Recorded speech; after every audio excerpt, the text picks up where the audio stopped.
This is the Right Now podcast with Sarah Werner. Episode 79, Facing Resistance.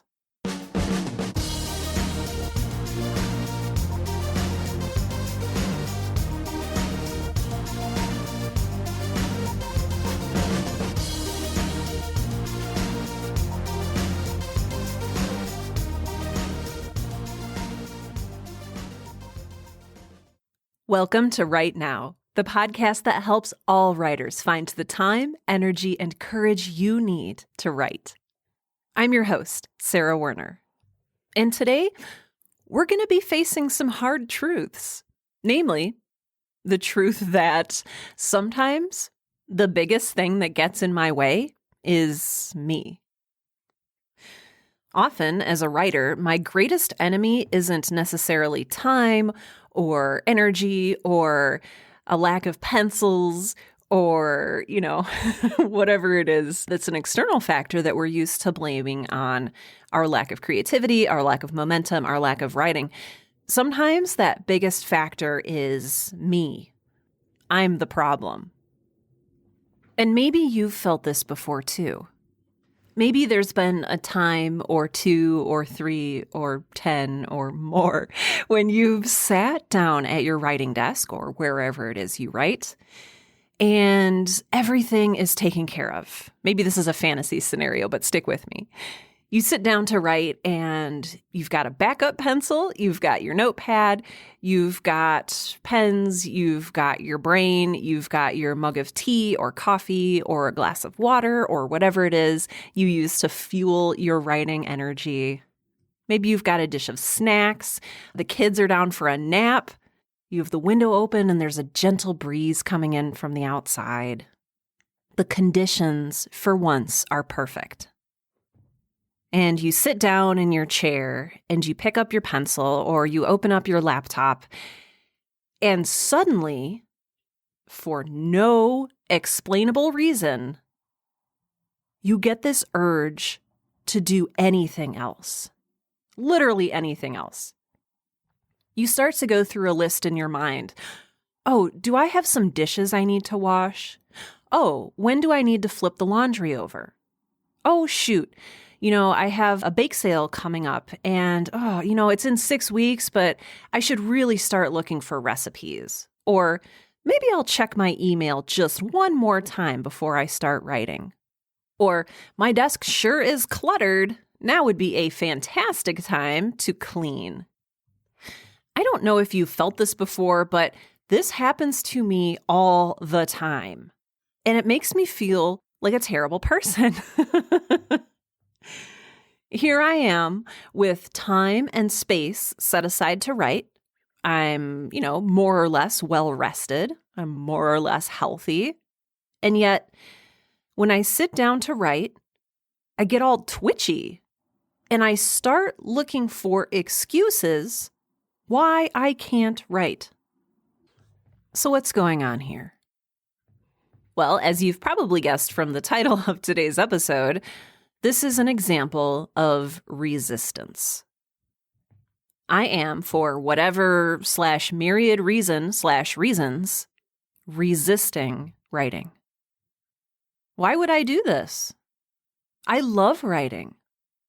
I find fulfillment and freedom and joy in writing, and I know that. This is something that my brain knows and understands. So what's going on here? Why am I denying myself something that I know I love? Well, there's a lot going on here. Namely, I feel guilty and rotten about it because here I am with the privilege to sit and write.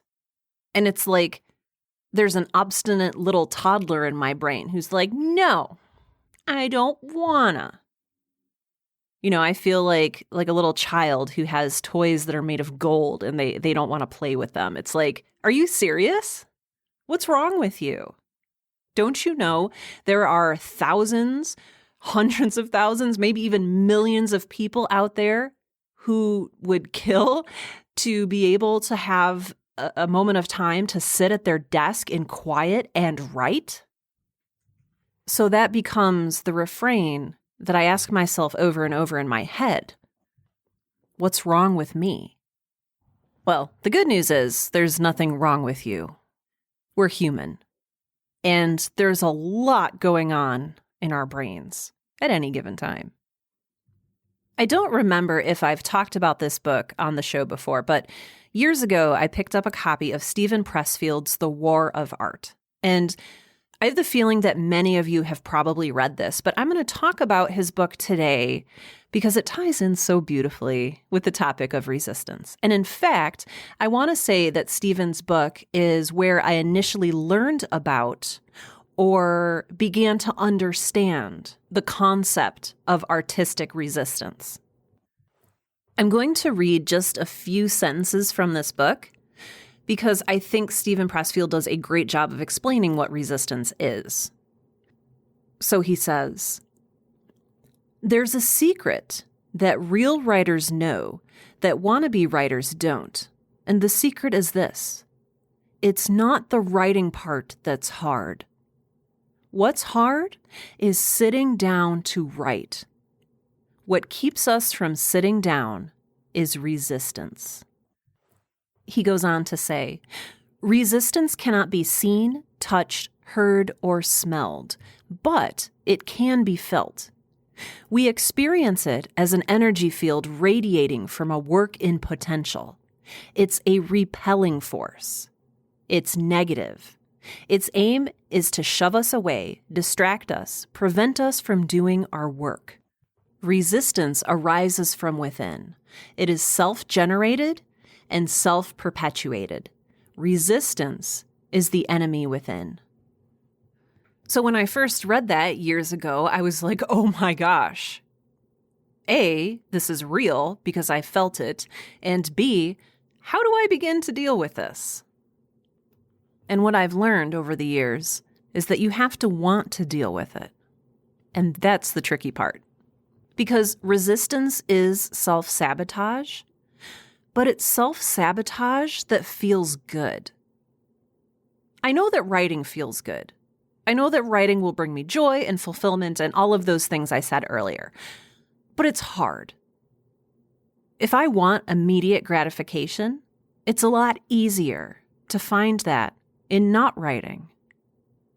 It's easier to close my notebook or close my laptop and go do some dishes and mindlessly stare out into the backyard. It's a lot easier to check my email. Mowing through 20, 30, 40 emails, that's a sense of accomplishment. There's no struggle other than, the struggle of how much I hate email. But there's no soul wrestling. There's no hard questions when you're doing simple, mundane tasks. Because while I find fulfillment and joy in writing, I think the reason that I find fulfillment and joy in writing is A, because I'm living out my purpose, which always feels good. But B, because I know that in writing, I am wrestling with ideas. And there's a struggle there, and there's an overcoming, and that's what results in the joy and fulfillment for me. Wrestling with ideas, birthing new ideas, figuring out how characters relate to each other, building worlds. It's fulfilling, but it's hard. And the prospect of diving into something that you know is going to be a struggle can be really scary and really off-putting. And like Stephen Pressfield says, it comes from within. So it's not an external distraction. It's not something we can really blame on anything else. And it's something that it's not easy for other people to call us on. So if you're driving around town and you have a filthy car, people can stop and be like, dude, your car is filthy. Go wash your car. Or someone might write, wash me in the dirty, grimy back window. But who's going to call you out when you're in resistance? It's something that's inside of you, and only you know that you're dealing with it, which means that you're the only person who can identify that it's a problem, and you're the only person who can take responsibility for fixing it. And you want to talk about hard. Realizing and processing hard truths about yourself as a creator and writer, whew, that's some deep stuff. And it takes a lot of bravery to confront that. It takes bravery to even admit that you're facing resistance, because it calls so many other things into question. Like, am I afraid of hard work? Am I afraid of deep thoughts? Am I lazy? And it's really easy for us to get into a place of negativity and judgment when we do that. And it's really easy to say, well, I guess I'm not a real writer, or I guess I'm not meant to do this. But what happens if we give in? What's the result or the consequence when we let resistance win? Well, we don't write. We don't create. We don't break through those blocks. We don't overcome the challenge. We stay stagnant.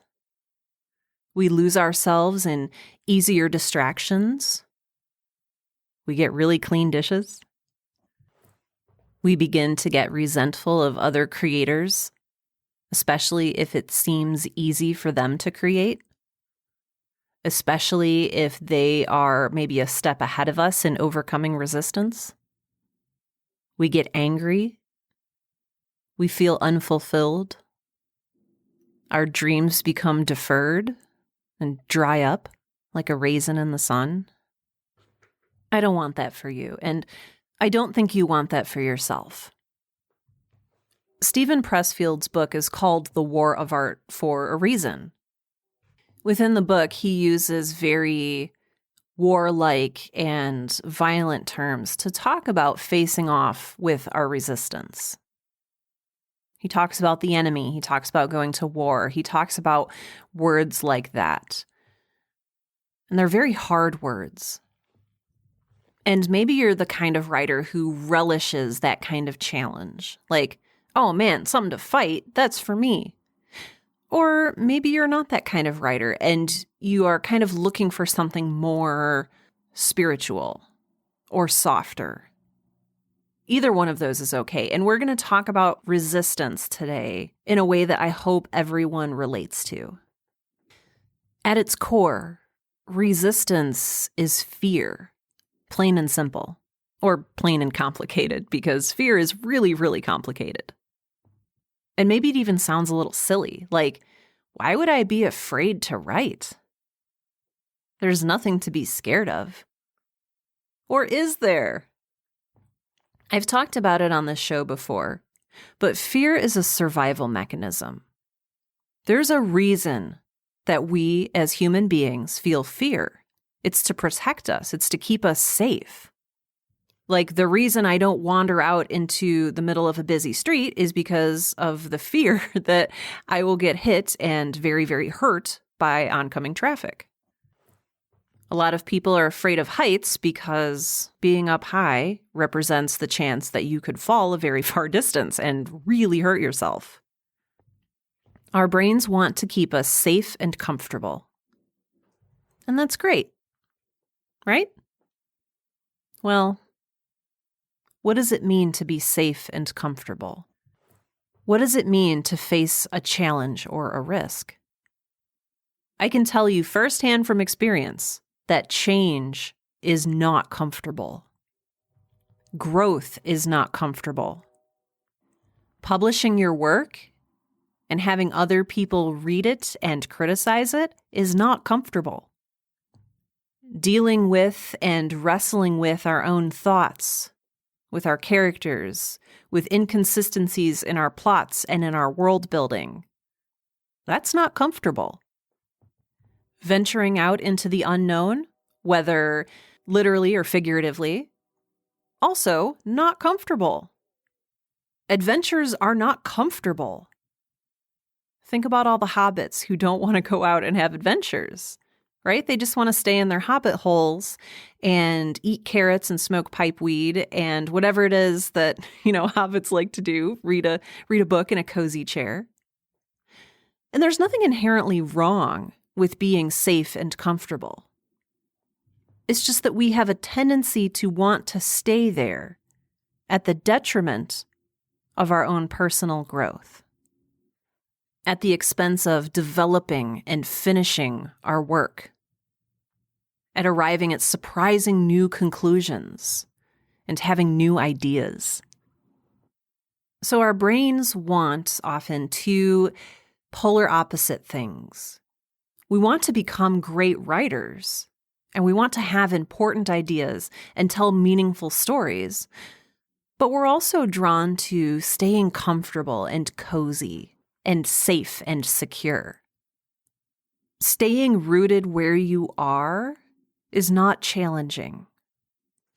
And often, if we've committed to changing in the past, we haven't experienced the gratification or the win or the triumph that we can get from something that provides immediate gratification. Anyone who's ever been on a weight loss journey understands this so well. Losing weight and exercising and eating healthy is really challenging and often uncomfortable. But if we're not willing to make ourselves a little bit uncomfortable in that way, we won't see the change in the results that we want. So if you continue on reading The War of Art, you'll see that the solution to the resistance we face is facing it. Again, there's a little bit of harsh language in the book, and some people appreciate that because it's kind of a wake-up call.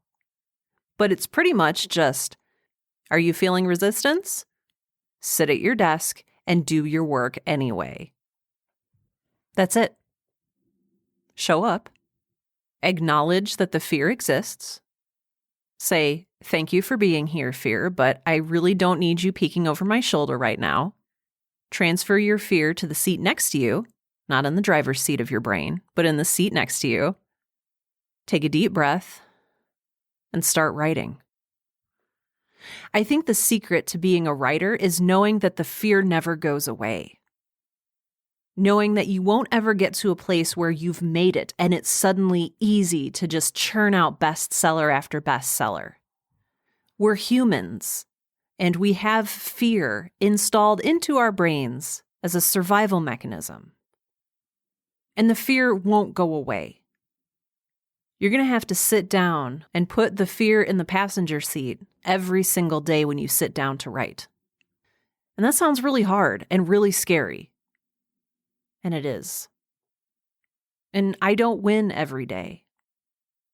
Some days I sit at my desk and I answer emails all day.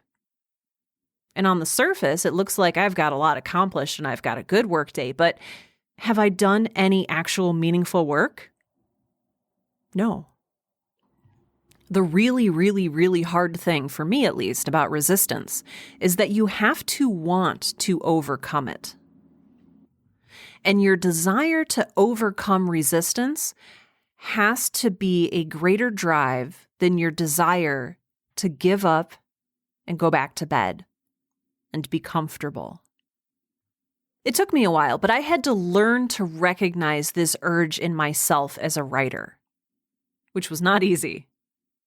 Because you don't want to admit a lot of the time that you're quote unquote weak, right? That you're experiencing fear. So what I want to do is normalize the fact that yes, we all experience fear. I feel terrified when I sit down to write a lot of the time because I know I'm going to have to do some internal wrestling. I know it's going to be hard. I know it's going to be frustrating. I know that I don't know how to fix this plot hole right now. Somebody told me once that bravery isn't the absence of fear. Bravery is feeling the fear and moving forward anyway. So I'm not calling on you to be fearless. I'm calling on you to be brave. There's been evenings when after a full day of running my business and getting work done and talking to clients and all of that stuff where I sit down at my desk in the evening to write and to work on Girl in Space or to work on whatever creative project I'm currently working on. And I will get overwhelmed with a sense of exhaustion. And I have to be brave at that point and ask myself a question. Am I really tired? Because if I'm really tired, then I should go to bed and get rest. Or am I afraid? And is the fear disguising itself as exhaustion? Because going to bed is a really good excuse for not writing. Now, if you have kids, if you have a very busy lifestyle, if you're in a season right now where you have a lot going on and you legitimately don't have the energy or the time to write, if it's not the right season for you, that's fine. You need to give yourself some grace and say, okay, this is not the time for writing. But if you're honest with yourself and you're like, well, I could probably stay up a couple more hours, but I just kind of don't want to, or I don't feel like it, then you have to ask yourself, where is that response really coming from? And I'll bet it's resistance, and I'll bet it's coming from fear. Again, I want to really, really hammer this home. Fear is normal, and every writer experiences it. Fear is not something to be overcome or punched in the face. It's not a defeat it once and you'll never have to face it again kind of enemy. And in fact, again, it's not even an enemy. It's a survival instinct. And it's something that if we're going to create our greatest work, we have to wrestle with. There's a saying in one of my favorite books, Dune by Frank Herbert, that says fear is the mind killer. And it really is. When we let ourselves fall into the claws of fear and panic, and we get stuck in a downward spiral and give ourselves over to fear completely, that's when our creativity dries up. That's when we find writer's block. So what we need to do is form a healthy relationship with our fear by acknowledging that it exists, thanking it for trying to keep us safe, and just moving it over a little bit so that it's no longer in the driver's seat. Which sounds easier than it actually is. Like I said, even now that I understand resistance and I understand my fears, there's still evenings when I sit down to write and I just frivol away the time. I tell myself it's really important that I check Twitter. I tell myself that it's really important to check my email, just in case. I tell myself that it's a worthwhile use of my time to go check out Pinterest or Facebook. Or I'll just watch one more cooking video. And that's normal too. I feel like there's this, I don't know, like patron saint of writing who exists in our minds. And it's like, maybe it's Stephen King, or maybe it's somebody else whose book you've read or whose quote you've read that talks about, I sit down in my chair from 9 to 5 every day and I write with no excuses. And sometimes I have to ask myself, really? Really? I know that that's the ideal and that's what a lot of us want. But really? Is that realistic? What I'm not doing right now is giving you permission to sit down and check your emails or goof off on Facebook or whatever instead of writing. That's not my intention here. My intention here is to say maybe it's a little bit more complex than putting your butt in your seat, overcoming the fear, and writing.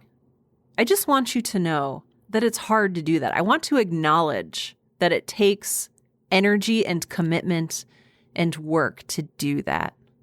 And it's maybe not as easy as a lot of creators make it seem. We all face resistance. My question to you is, what are you going to do the next time it strikes?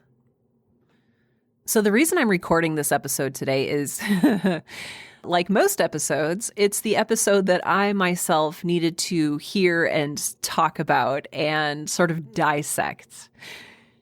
This is where most of my Right Now episodes come from. It's just, what am I thinking about lately? What am I struggling with? I've had a lot of fear and resistance lately because right now I'm working on writing season 2 of Girl in Space. And I have so much resistance because I have so much fear. What if season 2 is, as they call it, a sophomore slump? What if season 2 isn't as good as season 1? What if I've already peaked? What if season 1 of Girl in Space is the best thing I'll ever write? What if I can't make my audience happy with season 2?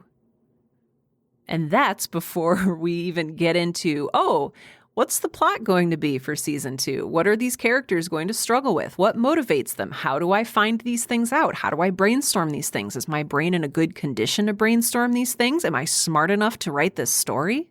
Am I brave enough to sit down and just do it, knowing that a lot of people are expecting this work and expecting it to be good?